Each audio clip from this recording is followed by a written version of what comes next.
Isso não é só no Brasil, é do mundo. O poder corrompe. O poder corrompe. Esse exemplo dos músicos é bem claro, pra você ver o que acontece. Quando você vai contratar um músico, fazer um showzinho lá na sua casa, vamos botar ainda mais nessa crise aí que tá faltando músicos, tá faltando shows, porque os músicos tem músico demais. Você vai encontrar músicos bons aí por 150, 200 reais. Claro, poxa, eu gostaria de pagar muito mais, que os músicos merecem, são grandes artistas e tudo mais. Mas é o que dá para pagar. Você é um cidadão, está querendo um divertimento na sua festa, você vai usar a lei da oferta e da procura. Quando você fala de uma prefeitura contratar um artista para uma inauguração e tudo mais, o que vai acontecer? Esse mesmo músico que cobrou seu, privado, 150 reais, ele já vai logo de cara cobrar 800, 1.000 reais. Aí você junta que o cara, que muitas vezes que faz a contratação, às vezes o funcionário público que vai fazer, já quer também uma comissão, você joga isso para 1.500 reais. Um show de 150 reais pode custar facilmente 1.500. Isso eu estou falando de prefeituras. Agora você joga aí esses grandes shows nacionais, Ivete Sangalo e tudo mais, que pode chegar na casa do R$500 mil facilmente, pago pelo poder privado, pelo poder público. Então isso que ocorre na música, ocorre em todos os setores. Compra de cimento, compra de materiais, contratação de empresas para construção de estrada. Pô, cara, então não tem solução? Não é isso. Tem solução. Tem como diminuir? Diminuindo a ação do Estado. Você tem que privatizar, você tem que reduzir a presença do Estado em alguns setores e deixar ele naquilo que ele é essencial, educação, saúde e segurança. E mesmo nesses setores, há como você fazer parcerias com o privado. Não estou dizendo que isso eliminaria a corrupção, mas você tiraria do político e do administrador público muitas ocasiões de tentação que ele tem. Não adianta acreditar que de uma hora para outra vamos ser governados por anjos, isso não vai acontecer. Como conservador, eu acredito muito do quê? Que o ser humano não é nem ruim nem mal, ele é humano. E ele é sujeito a tentações, ele erra. Então, quanto menos poder você der, melhor. Por isso, o cidadão brasileiro, quando vê um político na eleição prometendo mundos e fundos, saúde, educação, ele não tem que ter medo só dele não cumprir as promessas. Às vezes ele tem que ter medo até de que ele cumpra.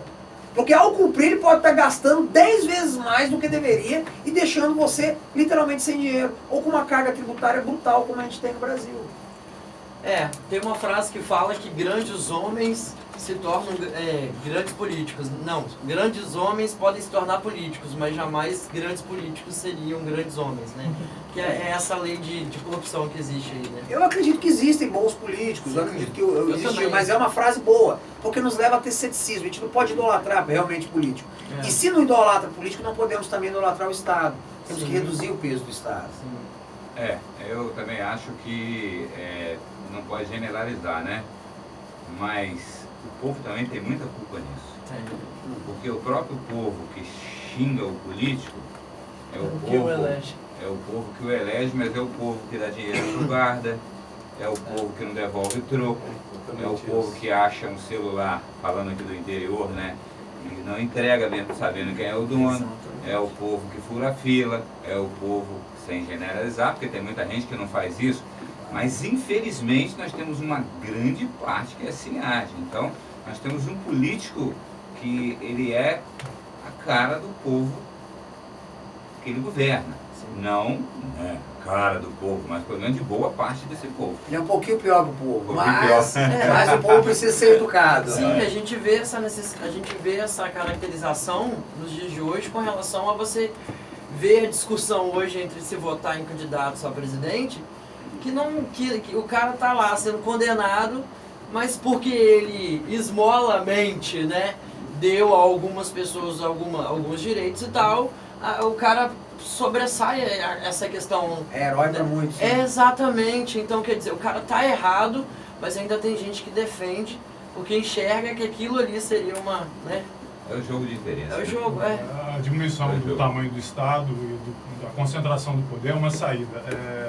No Brasil tem mais de 150 estatais no nível federal e você pega, por exemplo, Banco do Brasil, Caixa Econômica, Petrobras, Correios, que estão com os fundos de pensões quebrados por conta de indicações políticas e tudo na mão de político. Realmente tem que diminuir o tamanho do Estado e tem que aumentar a fiscalização. Lembrando também que esse ano é ano de eleição. Sim. Dia 7 de outubro nós vamos votar e é a oportunidade que a gente tem de renovar o parlamento, né, as assembleias e conseguir colocar pessoas com mais honestidade, com mais princípios na política. Né? você acha? Aproveitar rapidinho e mandar um alô aí pro Matheus Braga, pro Vitor Horta, que tá ouvindo a gente aqui. Tem mais aí? Irene Cassiano. Irene Cassiano. Irene Cassiano, um abraço.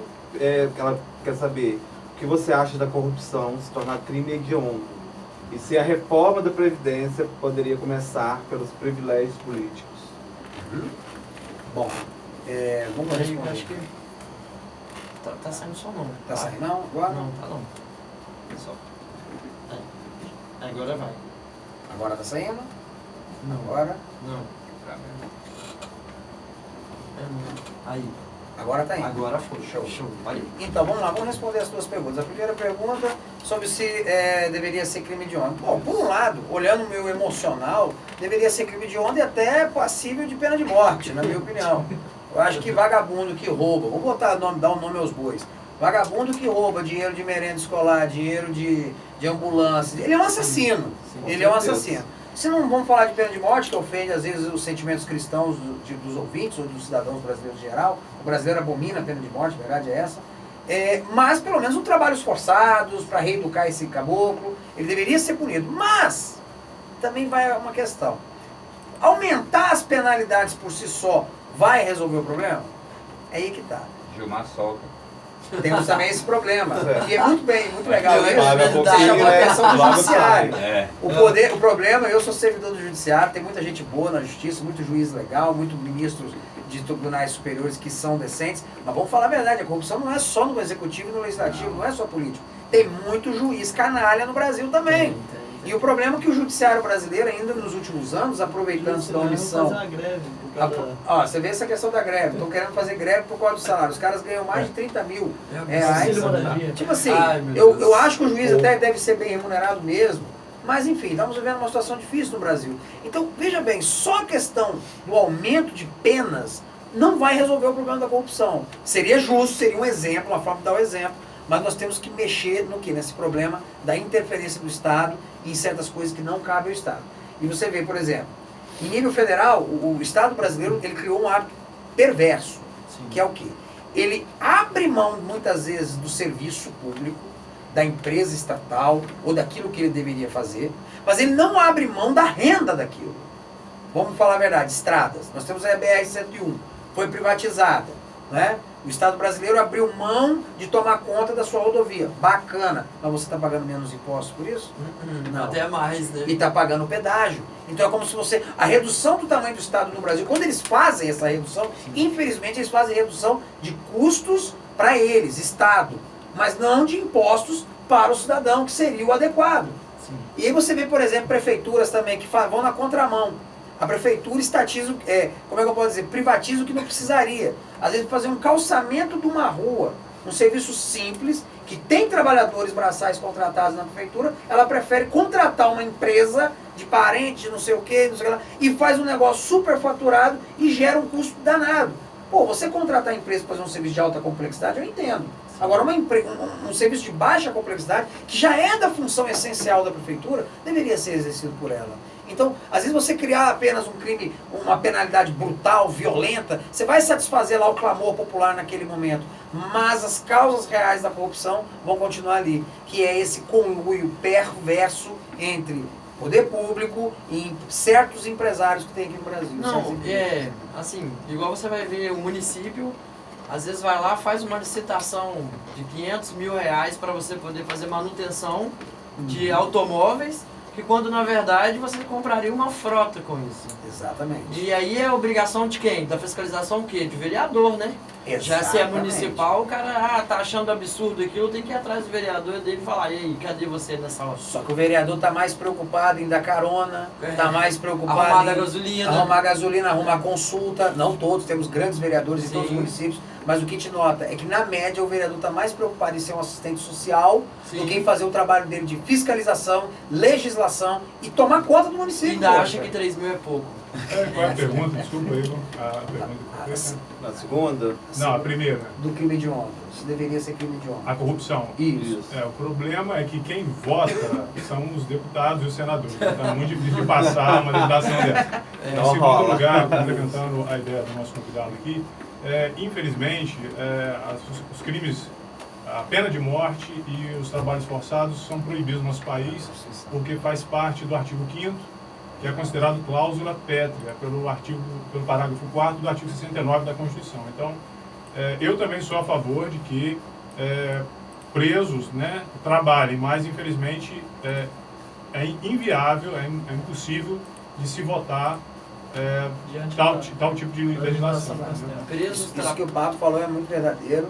Nossa Constituição, ela, infelizmente, a Constituição de 88, ela engessou muito as mãos do povo brasileiro. Ela, em nome de um certo garantismo excessivo, ela deu liberdade demais para algumas coisas, que levou a uma libertinagem, e ao mesmo tempo ela engessou outras. É uma das poucas constituições, ou melhor dizendo, é uma das poucas constituições que colocam até leis trabalhistas dentro dela, o que engessa também. Talvez seria o caso até, claro que isso eu deixo para os constitucionalistas avaliarem, mas seria até o caso talvez do Brasil, numa eventual reforma, ter uma nova Constituição, convocar uma Constituinte, mas isso aí é uma discussão para mais de metro. Perdão, existe o crime, a pena de morte por caso de guerra declarada, é a única exceção. Essa possibilidade. Vamos ouvir uma musiquinha? E a gente já volta daqui a pouco com mais informações? Peraí, vamos lá, galera.